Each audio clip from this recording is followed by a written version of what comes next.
Hi, everybody. Welcome to another episode of The Orange Report with Kira Davis. All the news and views you can use from around California and Orange County and America, because California news is America news right now.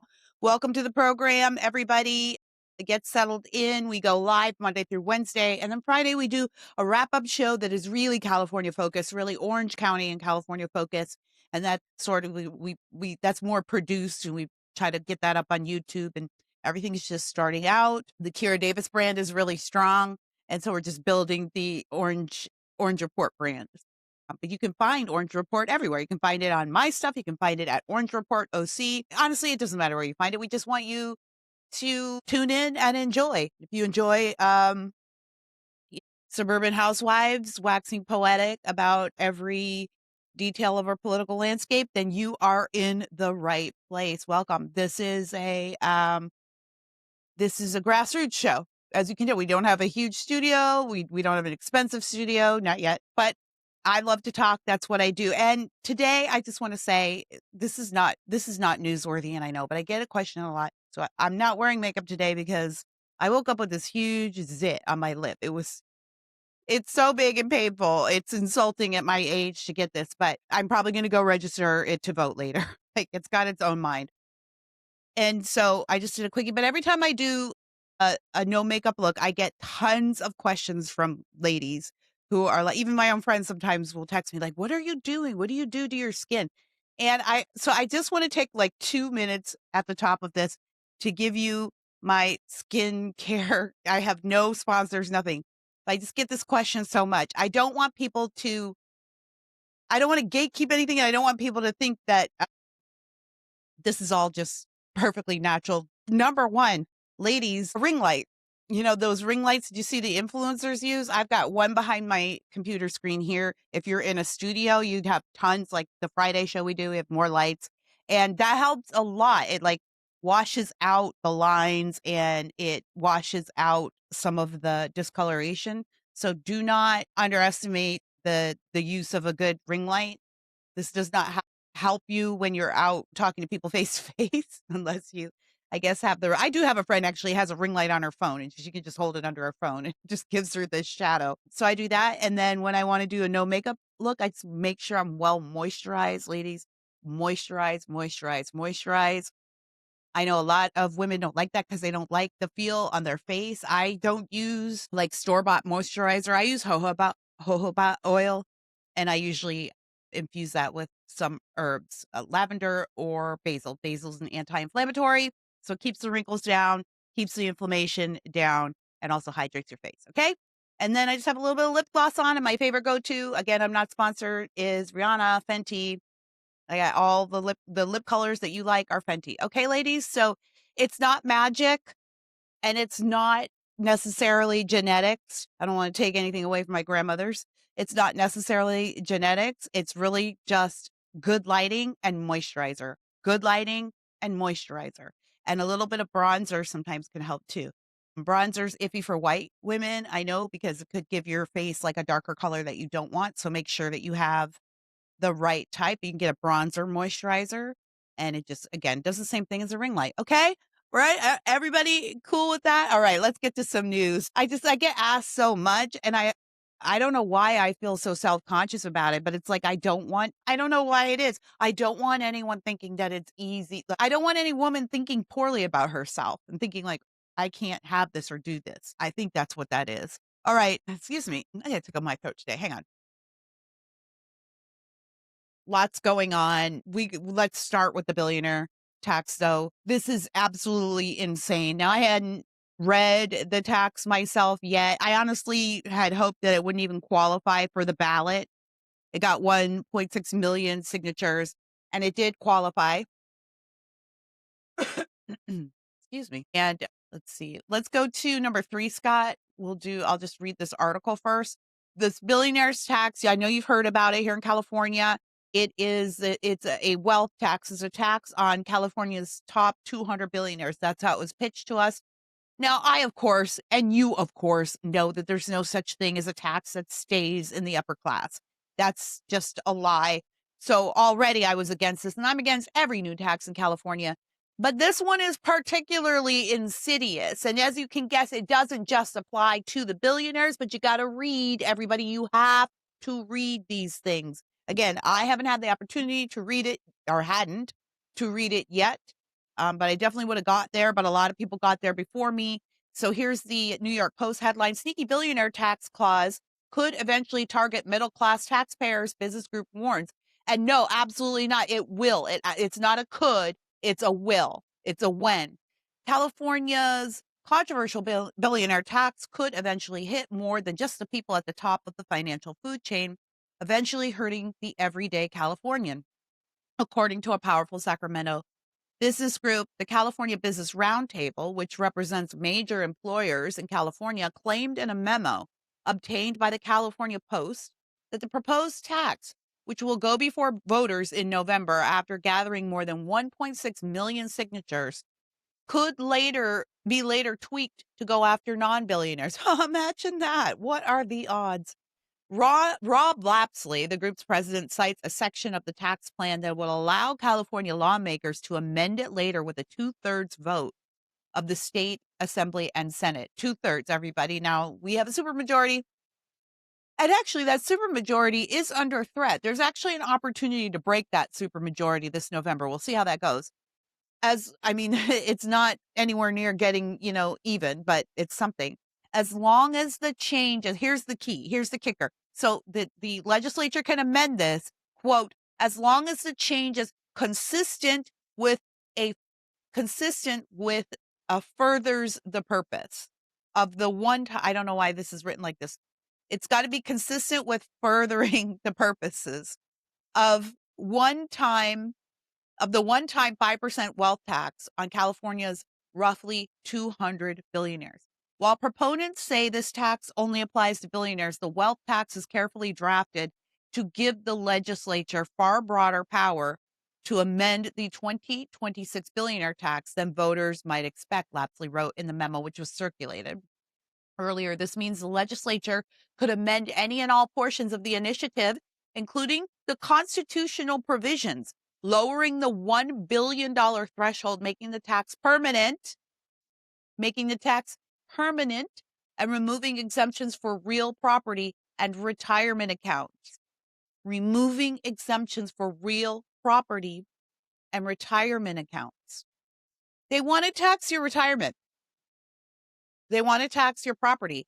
And don't worry, don't be like, well, I don't own a car. I don't own a house in California, so I'm not worried about it. But if you own a car, that's property. If you own a computer, that's property. Like, they mean all your property. They don't mean the property you live in. Let's see.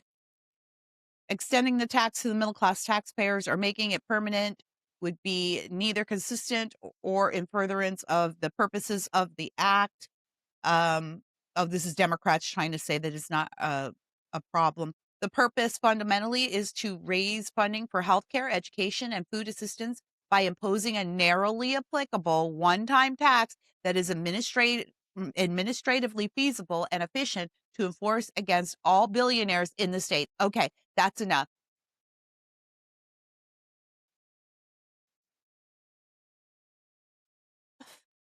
You people.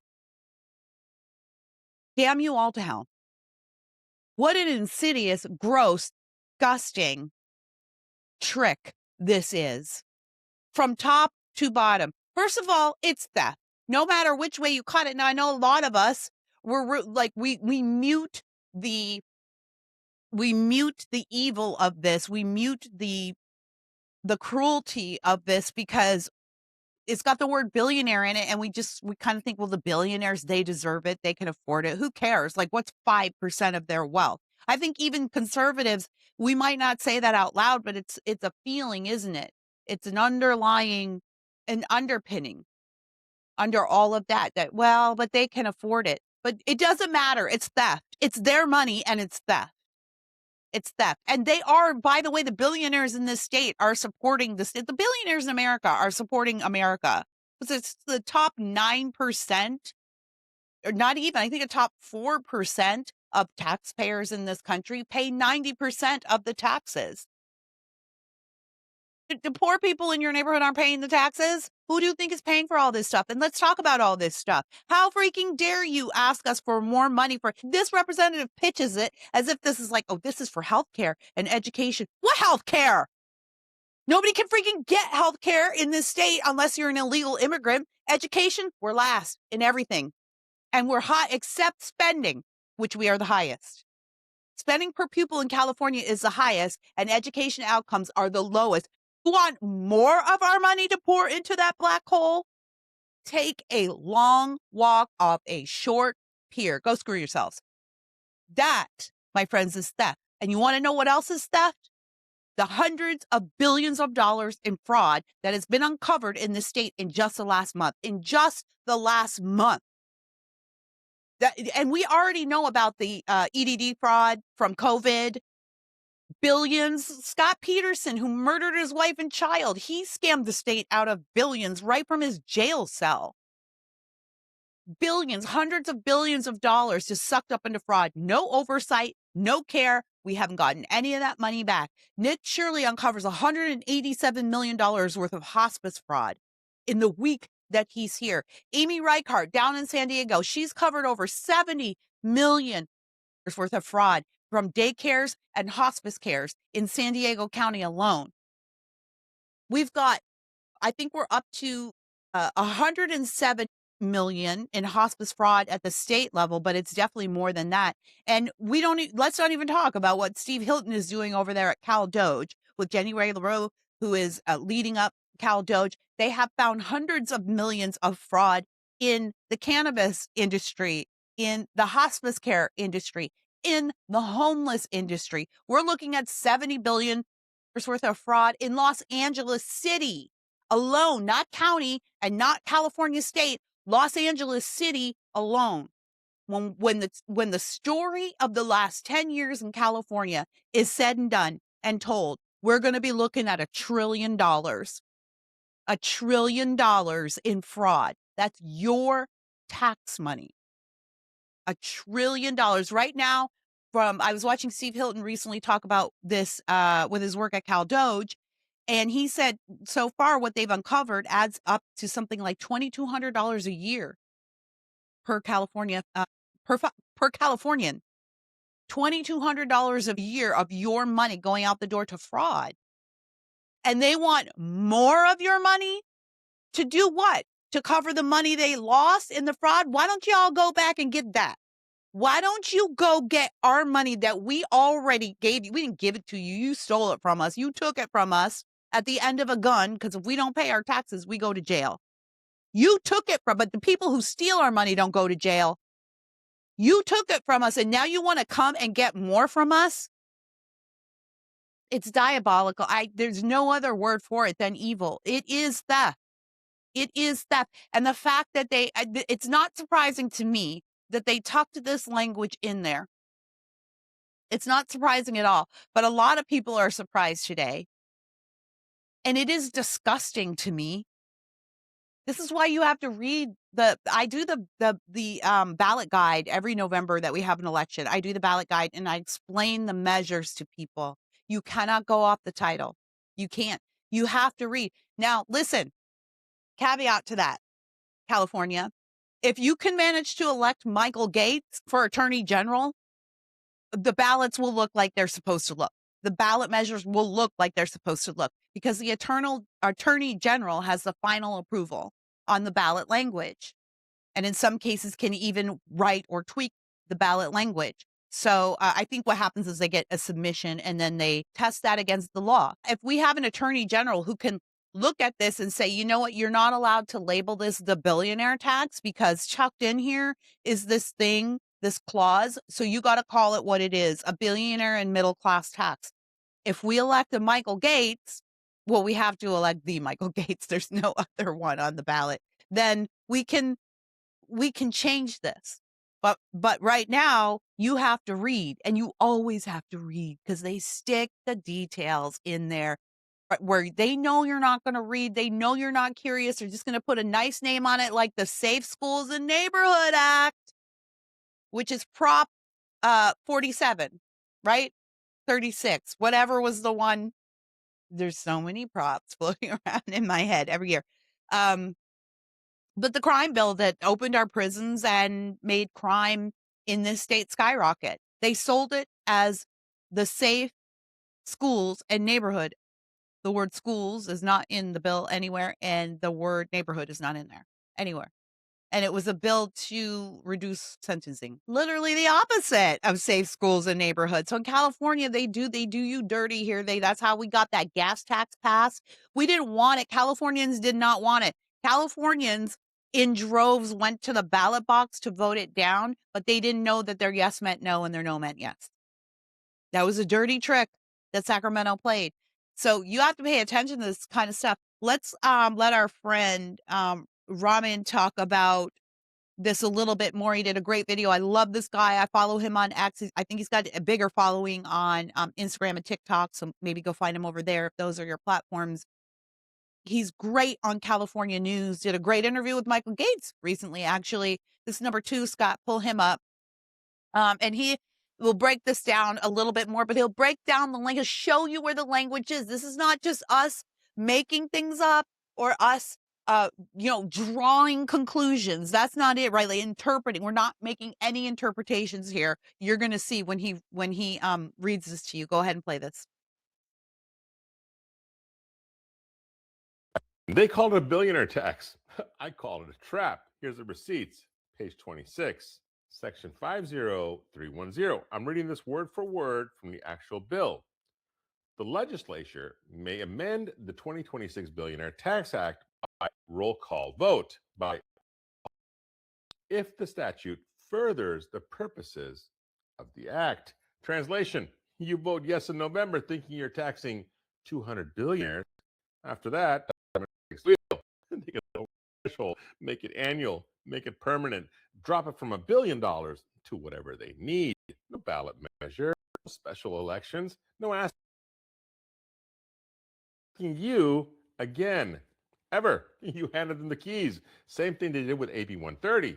Newsom said he'd never sign a mileage tax. After this was posted, I spoke with the governor's office, which confirmed, no, the governor will not sign a mileage tax. Page 137, already signed, already law. Page 26 is the new page 137. And they're betting you won't read it. I did. This is Ramin. This is real talk.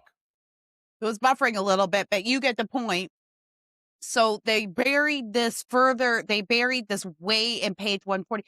We should not pass anything that has 147 pages. There should be a law. It should be a federal law that any bill has to be one page. One page. This is how interns and staff are running the government, the federal government. If you ever wonder why our laws are so crazy, Congress is passing bills that are written by staff. They don't read the bills. They say, you know what, I want a bill to, or a lobbyist says, hey, we want a bill to raise the gas tax. And then the congressman goes to the staff, who are kids, and says, write something up, make something up here, put all the language in and hand it to me. And then they hand him back a 500-page bill, and he doesn't read it. He takes it to the floor to vote on it. Like that's this, when you talk about shadow government or deep state, that's what that means. It's not actually something huge and conspiratorial. It's just like that. It's people that are unelected. And now these kids can't read and write on their own. So it's AI that's doing it. We're in trouble. We're in trouble on so many levels. But yeah, what Ramin was saying was, call him Ramin. Ramin was saying was that they buried this in page 147 when they were getting signatures. And now that it's qualified, they rejiggered it and made 147 page 26. So now it's closer to the front. You can go read it. And basically what it says is, well, if we decide that we need more money, we can amend this and we can just do it with a simple roll call vote. We don't need to alert the public. We don't need to put this into a committee. We don't need to put it to a vote. And here in California, you have to vote for new taxes. So they have written it. That's in our Constitution. That's why they wrote that constitutional amendment stuff in there. It's in our Constitution. We had to do that because the legislature is tax happy. So we had to head them off at the pass by passing legislation that requires all taxes to be approved by Californians via vote. And you can see that now I feel like this is highly illegal. I feel like it would not survive legal challenges, and even our legal system is corrupt here in California. Again, I asked this a few shows ago. How long do we go on like this? How long can we go on like this? Like, if you don't really have a system where your votes count, and you don't really have a system where you can count on the law can be changed willy-nilly at any point, and they can lie to you about the law. What is this place? Is this America? Is this democracy? Like, at some point, alternatives have to be exercised by the people, or you're living in a banana republic. You're living in a dictatorship. I don't know where that point is. If we don't win in November, we're probably going to have to ask some hard questions like that, because can you allow something like this to go on in an American state and still call it in an American state? We need to think about that. But yeah, this is insidious. Everybody, you need to read these measures, and anything that sounds good to you, you should read twice. And you should never be okay with the billionaires and the millionaires getting taxed, because it never stops at them, and it doesn't stop at them anyway. It will always get passed on to you. How do you think these people become billionaires and millionaires? They're good at business. So they know when there's more money coming out of their pockets, they raise the price to put more money in their pockets, because they have expenses too. They run businesses too. And a billionaire is not a guy who's sitting like Scrooge McDuck with $1 billion in cash in a vault in his house. Maybe some of them do, but that's not what a billionaire is. A billionaire is a person that they typically have limited cash resources, and those things are in assets. By the way, this bill will tax your assets. You might be fine with the billionaire's mansion getting taxed. Are you fine with your 1,000 square foot studio apartment in LA getting another tax? Look at your property. If you own that, right? Look at your property taxes. You're already paying out the wazoo. I forget about insurance and what that does to insurance, but you're already paying ridiculous property taxes on that. And now this bill says the state can come in and assess a separate tax on your little studio apartment, because it'll be part of your net worth. You know what else is part of your net worth? Your savings account. Your savings account. This bill will allow Gavin Newsom to go look at your savings account and say, Beth has $300 in her savings account. We're going to tax that at 10%. So thanks for the $30. And $30 is a lot of money when you're scraping by to have $300 in your savings account. Now imagine that's $3,000 or $30,000. Imagine you've scraped and saved your whole life to save a nest egg, and then the government comes and taxes it at what we don't even know what the rate will be. It's not going to be 5%, because they also put a trigger in there to raise it. It's scandalous. It's absolutely scandalous, and it's evil, and there's no reason for it other than greed. We don't need this money. California doesn't need this money. We don't need money. We need to fire people, and we need to get the money back that's been stolen from us. Like I said, I've been saying this, when all is said and done, we're going to be looking at $1 trillion worth of fraud in this state with your tax money. $1 trillion in your tax money taken, and they want to tax us more. We should never pay taxes again in this state. We should never pay taxes again. Matter of fact, President Trump, I'm putting in this plea for a tax holiday for all Americans. And I don't know, I guess the states can't really apply that. They can do it if they choose. Of course they won't. A tax holiday.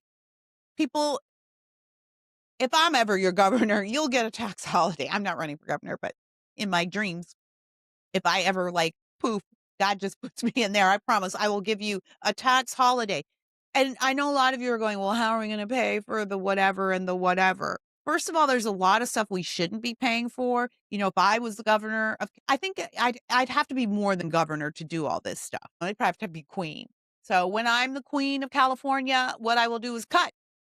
Slice, slice, slice. I will cut a lot of, I would cut half. I bet we could cut 3/4 of the California government and still be okay. Entitlement's gone.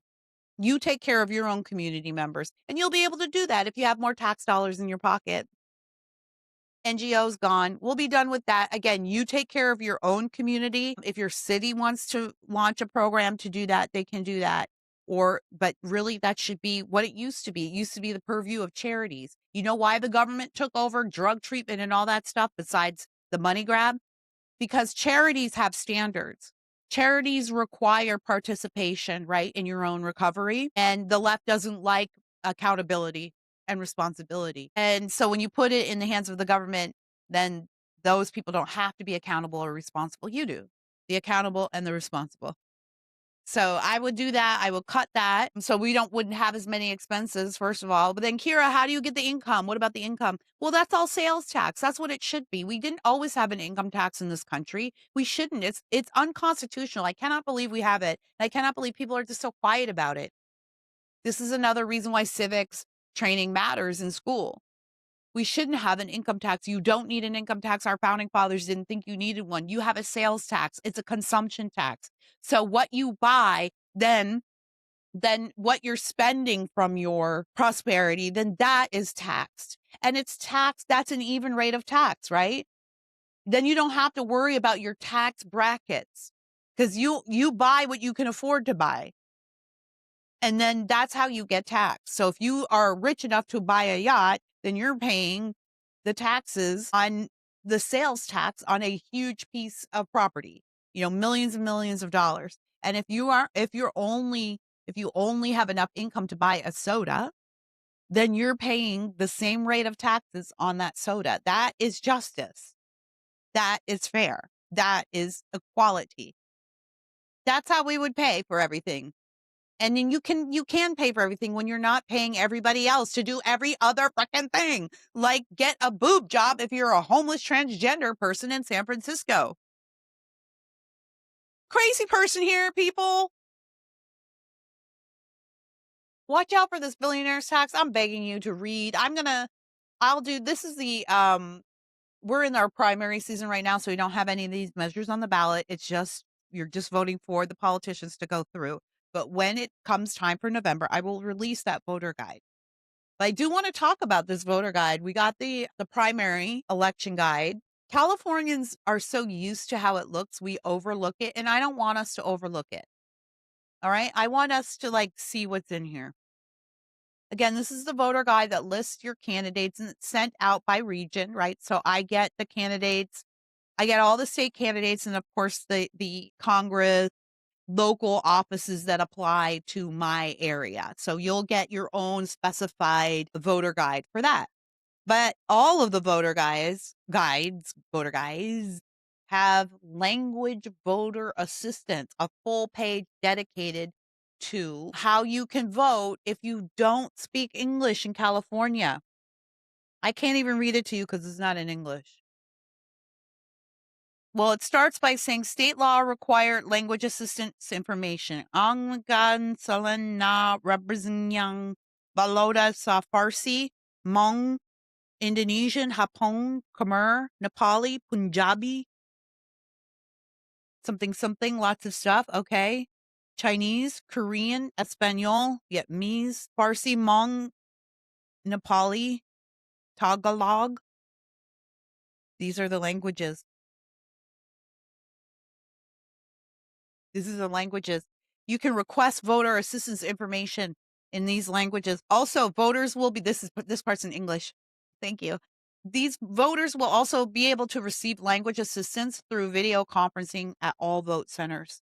Supported languages include Spanish, Vietnamese, Chinese, Korean, and ASL.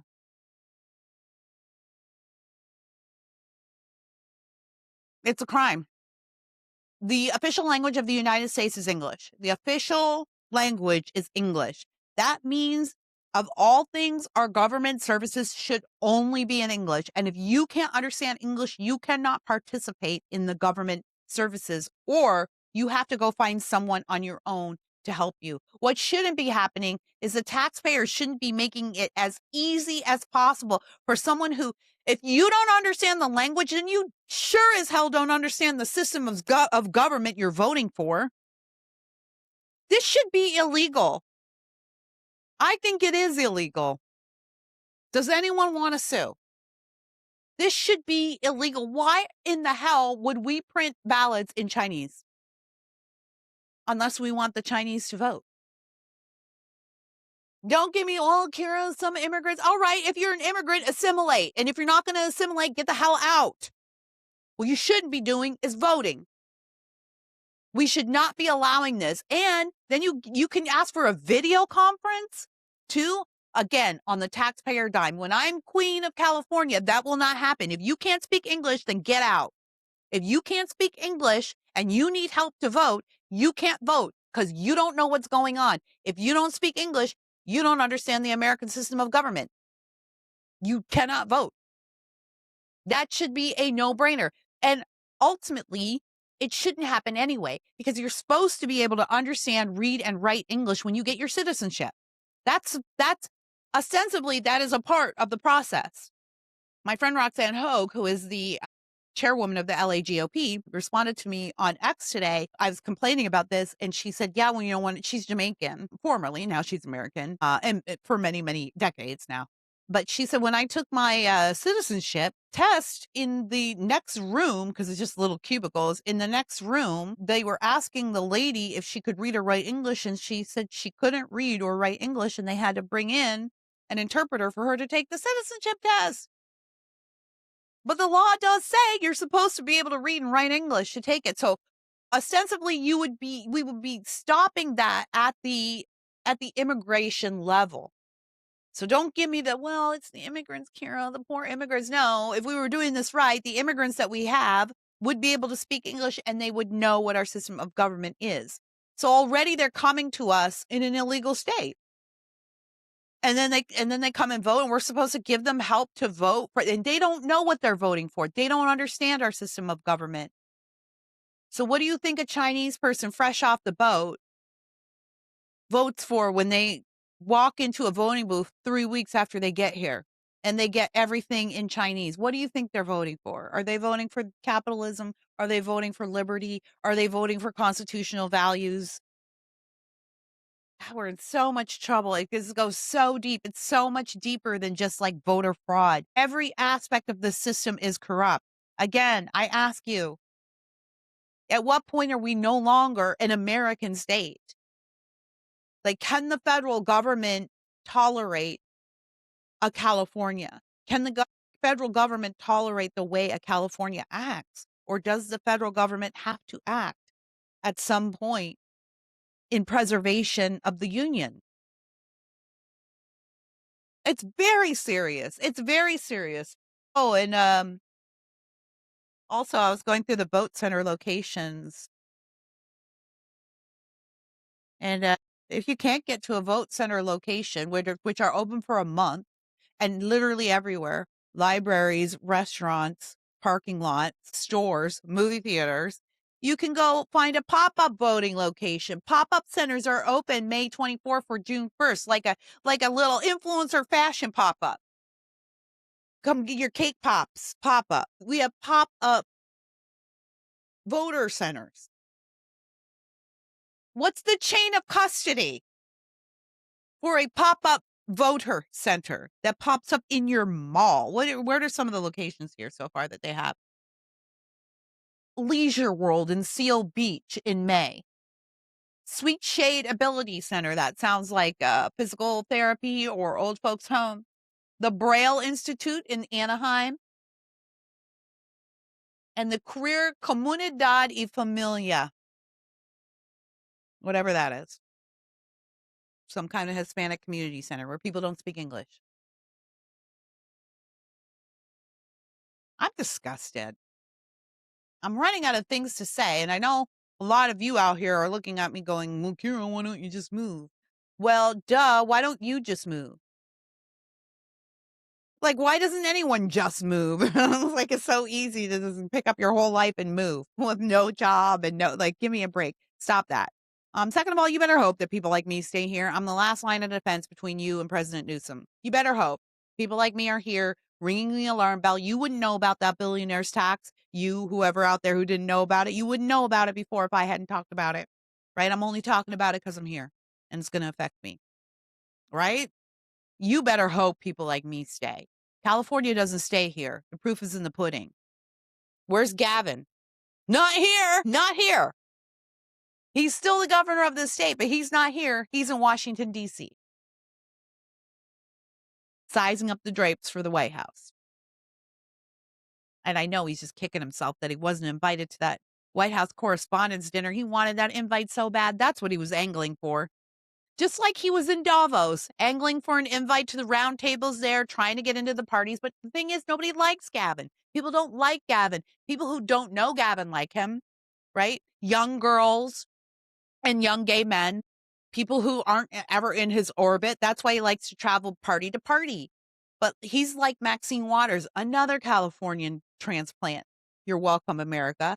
He's like Maxine, though, or Kamala for that matter. Kamala is the exact same way. Are you starting to see a pattern here? It's like this. The media pumps these people up and makes them seem and sound really intelligent and engaging. But when you get up and close personal to them, and when you have to get in their orbit and actually hold a real conversation with them, there is no other conclusion to draw than these people are complete and utter morons. And you can watch it happen in real time. There's actually great video out there of Kamala and Maxine Waters at the Black Expo, at the Black Women's Expo. It's a big event, happens is it the Black Women's Expo or the Black Expo? I think it's the Black Women's Expo, but it happens every year in New Orleans. And it's a big event in the Black community. Like a lot of Black businesses go. Oprah's there. Like it's a big deal. And the year, I guess it was 2024, or was it either before Trump was elected or just after that it went on that year? It had to have been just before because Kamala was running. And so Kamala and Maxine Waters were guests on the main stage. And it was right around that time that Maxine had gone out there and been like, take it to the streets. You know, you got no peace. Give these Republicans, you see them at the gas station, go up and harass them and hassle them. Thank you, Maxine Waters, for, the shooting at the White House dinner the other night. That's where this stuff began. It doesn't happen in a vacuum. Anyway, the left, of course, was feting her, adoring her. She did the whole media circuit. But you notice you don't see Maxine around all the time now. Some people pop off and they become regulars on the talk circuit, right? But Maxine had that little moment, that pop, and she was everywhere for about 3 weeks, and then she was nowhere. That's because Maxine Waters is crazy, and she's so crazy that even her own people can't tolerate it. Even her own people start to recognize it when they talk to her. So her and Kamala are on this stage, and the host is it's a couple of very accomplished business women, and they're asking them very intelligent questions. And you can watch in real time their faces begin to fall as Maxine and Kamala start talking back and forth, trading brainless, meaningless cliches. And these women are asking real questions. They're not idiots. They're business owners. They might be idiotic enough to vote for these women, but they're not so idiotic that they don't know an idiot response when they get it. And you can just watch their faces like sinking, like, what do we do? Like, how do we save this? How do we save this? These women are stupid. These women are freaking stupid. That's the look that just was like, and that's the look. Now that I've told it to you, you can watch in real time. Next time Gavin does an interview with a newbie, you watch that person's face. Watch it. Just start to fall slowly. Like, you realize that there's no there, that these people are completely void and empty of all personality and thought. There is a great scene in Parks and Rec, love Parks and Rec. And towards the end of the series, April and what's his face? Leslie's husband, Adam Scott, is the actor. They go to DC he goes as a staffer and he brings April as his assistant. And they're welcoming this politician in. He's coming in to inspect the office. He's running for whatever. And the ongoing joke throughout the show is he's just a robot. And so if you just like plug certain sentences into him, you'll get a certain response. So every time you see him, they'll say, "Oh, hi, Senator Smith. Nice to meet you." "Well, it's great weather we're having out there, isn't it?" And then somebody will say, "Oh, yes, it is. Well, you try to stay dry out there. Might rain later." And then he walks away. And this is literally every interaction you have with him. And then at the end of the show, everyone leaves the office and turns out the light, and you just see the senator sitting there like a robot, like no one's told him what to do yet, and he's just sort of sitting and staring. Like, that's who these people are. That's who they are. That we could call that predictive programming. That's who they are. There are really, I promise you, there are really people like that in our government right now, and some of them are running the highest offices in the land. Hello, Gavin Newsom, Kamala Harris, and there is no there. They are nothing but robots. They are pre-programmed, and they can, and that's why that's why Katie Porter, when she sits down with a reporter who's actually going to ask her questions, she melts and runs away. They come pre-programmed, and they don't even, maybe AI can help them later. AI seems to be pretty good at scraping human intelligence and emotion. Maybe the AI will give them some good programming later. Okay, let's move on. Let's switch topics here. But you know what? I'm going to stay on California. Let's go to number one. Jennifer Newsom decided to weigh in on President Trump's interview with Nora O'Donnell, right? From ABC. And Trump, right? We talked about this yesterday. Trump rightfully, let me pull it up myself here. Trump rightfully scolded Nora for reading the shooter's manifesto. And before I read Jen's response, I want to tell you why, because some of you might not understand why that was actually egregious. I've seen people saying, well, she was just reading the manifesto. First of all, we don't read manifestos of killers or mass killers or potential mass killers in media. We don't read them out loud. That's been a tacit agreement for decades, since Columbine. We don't use names after a certain point. You got to identify the suspect, but after a certain point, we don't use the names. We don't want to encourage copycats. We don't read the manifestos. We'll publish them and we'll leave them to you to read. We'll summarize them, but we don't read the manifestos. That's been a social compact among media for 2 decades or more. So first of all, she's breaking that compact. She's breaking that agreement. Second of all, she's breaking it because she wants to get a reaction out of Donald Trump. She wants to say the word pedophile in front of him, and then she wants to get a reaction, which is also highly disrespectful because there's no charges, there's no proof, there's no evidence. This is just a slur that people use against him. So it's not a legitimate avenue of probing. And it was deeply, deeply unprofessional. She only asked it to get his reaction to the word pedophile and the word rapist. And you'll notice when she didn't get it, she said, "Oh, you think he's talking about you? What, Nora? Seriously? Go screw yourself, Nora. Really? You don't think he's talking about Donald Trump? That's the whole reason you read it. That's the whole reason you read it, is because he was talking about Donald Trump. See, so she deserved every bit of Trump's vitriol. And that was probably what he was going to serve the audience that night, the night of the shooting, and he didn't get to do it. And I'm going to bet, and he did say afterwards, on the next speech, I guess I'm probably going to have to rework it. We've been through something here. I'm going to have to be a little nicer. I don't think he's going to be nicer because they haven't been nicer. So that's the underpinning of this, okay? That's why we're upset with Nora O'Donnell. She broke the code. She broke bro code. She broke press code. She broke girl code. She broke all the codes, and she knew it. All right, so don't feel bad for Nora. All right, let me read Jen here. So, of course, Miss First Partner, Miss First Partner / Weinstein collaborator, decides she's going to weigh in.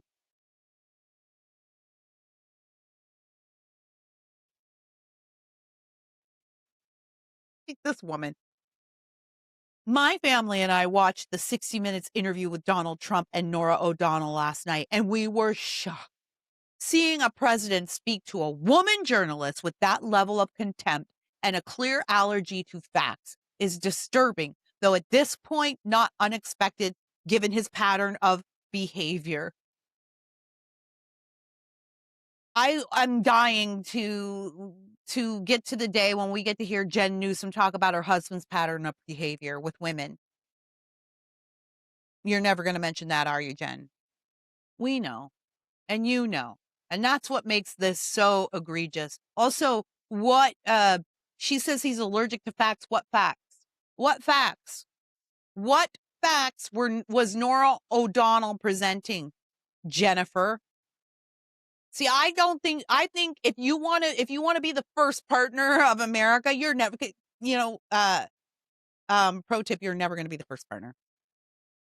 Even if you get to the White House, we're never going to allow for that. But if you want to be the first partner, and you're going to put out stuff like this, then back it up. Tell us what facts there were. Like, you tell us. Why is Nora O'Donnell saying that Donald Trump is a pedophile? Why is that a fact? I want to hear that from Jennifer Newsom. I want to hear it from her lips. Oh, and then, by the way, this is the woman. Okay, then she's complaining that Trump isn't giving the proper reverence to a woman. This is the same woman who says she gives her boys dolls because she wants equality in her household, and she wants to know that caretaking isn't just for women. Women and men can do both jobs. What do you want? Do you want special treatment because we're women? Or do you want the same treatment because we're women? What do you want, lady? But that is the problem, because when that level of disrespect from the highest office in the country repeats itself, it starts to trickle down to our culture and define what power looks like, shaping how boys and plenty of men see women and girls and what they come to accept as normal behavior. You're right. Actually, she's right. But it's not Trump's behavior that trickles down. It's Nora's behavior. It's your behavior. We know what you've accepted, Jennifer Siebel Newsom. We know what you've accepted from men. You're married to a man that you've accepted the grossest treatment from. Like, I would never let my husband disrespect me the way you let your husband disrespect you. And your children see that. I would never, ever have the nerve to talk like this to other people, let alone other women, knowing what you did with Harvey Weinstein voluntarily. Voluntarily. I know you try, you're vague about that experience because you try to make it sound like a sexual assault, and it wasn't. We heard your testimony. People who were witnesses have talked about this. Has been an open secret for decades. So you have some nerve talking about talking about how women should be treated or how men look at women. Harvey Weinstein has done a lot to destroy the reputations and the dignity of women, including you in California, and you have the nerve to talk like this, you disgusting wench. I'm sorry, that was really strong. That was really strong. I'm feeling really salty lately. I think I'm going to blame this on the menopause. That was very strong language, but I think, yeah, you're kind of a wench. Yeah, I'll just go with that. I mean, like, it's disgusting what you did with Harvey. It's disgusting. You're disgusting. How dare you? But yeah, this behavior does trickle down. You know what men think of us women? They think we're bitches. They think we're whiny bitches, whiny, bossy, girl boss bitches, and they don't like us. So it is kind of trickling down, and I do resent that. But it's not coming from President Trump. It's coming from wenches like you, Jennifer Newsom. This woman is so distasteful. I've given her a pass for a long time because I thought she was just kind of like going along to get along. It's like, okay, I married this guy. I possibly made a mistake. I'm deeply unhappy. He's cheating on me. He's, disrespecting me in public. He's not engaged in the home. Like, there's really nothing great about this guy. He was just good looking at the time. But you know what? He does come with some perks. He's on an upward trajectory. He's got deep pockets and even deeper connections. Maybe I'll get to the top and then I can at least be happy knowing that I have some kind of power. I just kind of excused her for so long.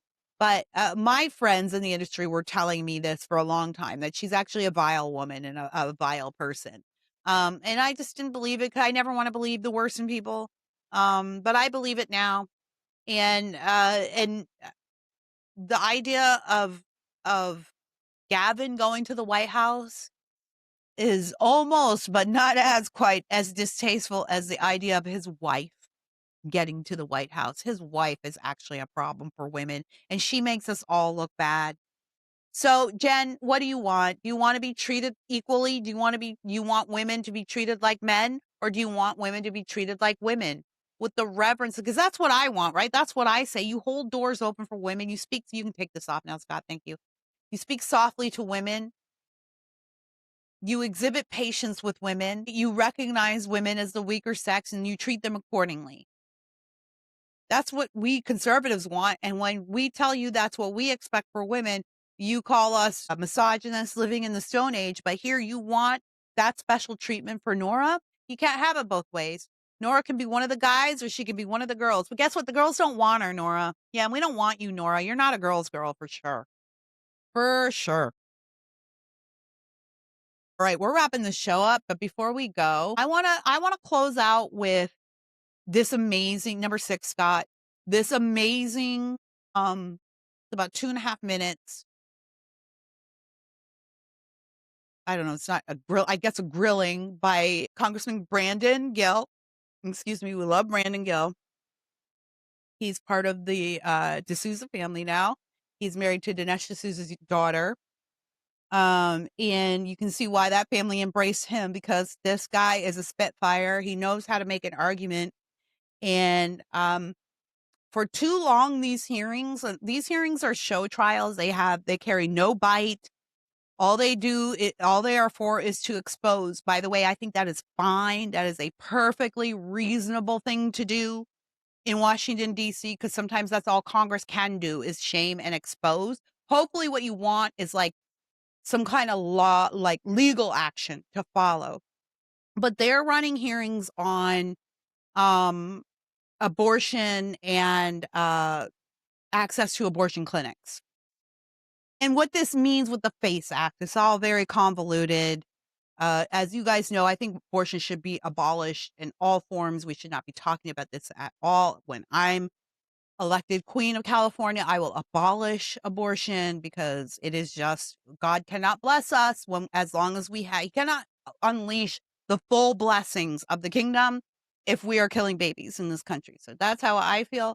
But Brandon Gill is grilling this abortion advocate, asking her to weigh in on the methods of abortion. And this is really important. Again, this is why we have hearings like this, not necessarily because of what will happen legally, but because it is important for the American people to have access to the thoughts and ideas of the people who are making our laws, implementing our laws, and using our tax dollars. So he asks this abortion advocate to weigh in on what her favorite type of abortion is. And, well, I'll just let you watch this exchange. You're an advocate for abortion, for abortion policy. What's your favorite type of abortion?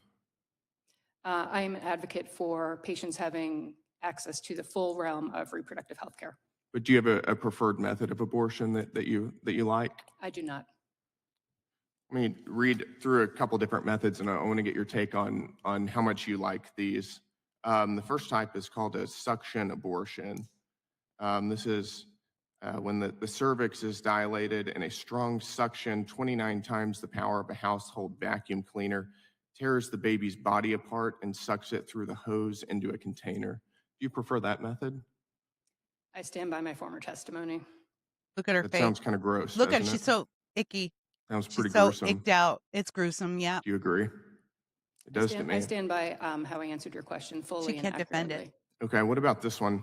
This one is called dilation and curettage.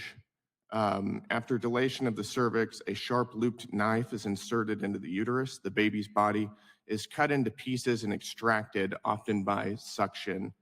Do you prefer that method?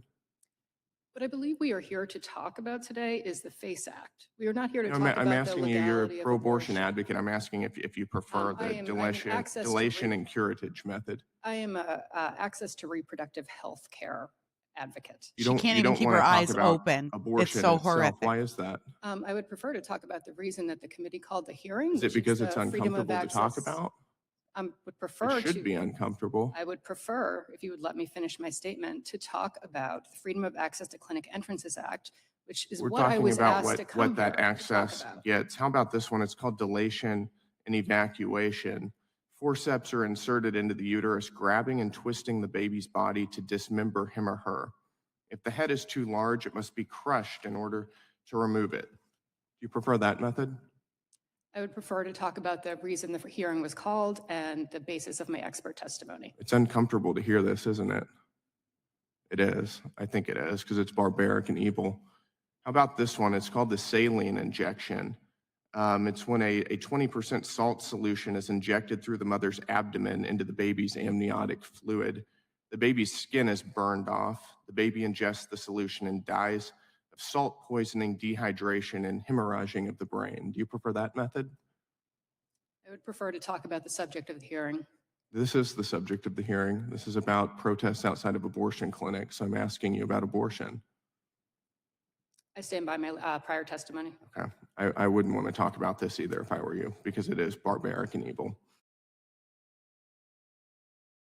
Yeah. I think we need abortion hearings.